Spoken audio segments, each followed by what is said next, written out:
Hello বন্ধুরা, আজকে চলে এলাম জলপাইগুড়ি শান্তিপাড়ায়। দেখতে পাচ্ছেন নতুন কাউন্টার হয়ে গেছে শান্তিপাড়া বাস স্ট্যান্ডে। আর এখানে হচ্ছে ক্যান্টিন, দেখতে পাচ্ছি যাত্রী ক্যান্টিন, যেটা মহিলাদের দ্বারা পরিচালিত। চলো আজকে মহিলাদের যাত্রী ক্যান্টিনে খেয়ে দিয়ে নেই। দেখতে পাচ্ছ বৌদিদের হাতে রান্না। অলরেডি আমি অর্ধেক ভাত খেয়ে ফেলেছি চেটেপুটে। খুব সুন্দর আজকে রান্না ছিল। আর আমি প্রতিবন্ধী মানুষ, আমার কাছে কমই নেই। আজকে আমাকে বৌদি মাংস দিল, বললো মাংস দিয়ে খাও। তাই যে বৌদি ব্যস্ত।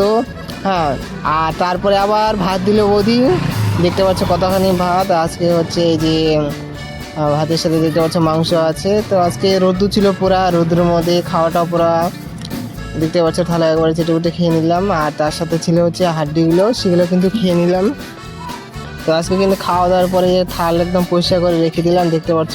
তো তোমরা অবশ্যই কিন্তু এখানে আসতে পারো এই যাত্রী ক্যান্টিনে। তারপরে হাত ধুলাম, হাত ধোয়ার পরে যে বৌদি এখানে পাতা ফেলে দিল, দেখতে পাচ্ছ ডাস্টবিনে। তারপর কুকুর ছিল, আর এই যে ও অপেক্ষা করেছিল কে দিবে খাওয়া। এই যে নতুন টিকিট কাউন্টার, সেখানে বাসে চড়ে কিছু টাকা সাহায্য পেলাম। তারপরে এই যে আবার টোটো চললাম, টোটো করে নিজের আবার গন্তব্যে এদিক ওদিক ঘোরাঘুরি করলাম। কাজ ছিল, মসজিদে গিয়ে কিছু সাহায্য উঠালাম শান্তিপাড়ায়, উকিলপাড়ায়।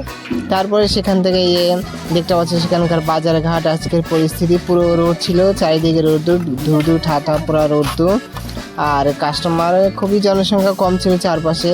তারপরে আবার বাস স্ট্যান্ডে আসলাম, বাস স্ট্যান্ডে আসার পরে এক রাউন্ড মারলাম, বাসে সাহায্য উঠালাম। এরপরে আবার শিলিগুড়ি ফেরার কথা, ভাবলাম আজকে তাড়াতাড়ি বাড়ি যাব, কিন্তু এই যে আবার বাসে উঠে জলপাইগুড়ি আসলাম, বাড়ি আসলাম।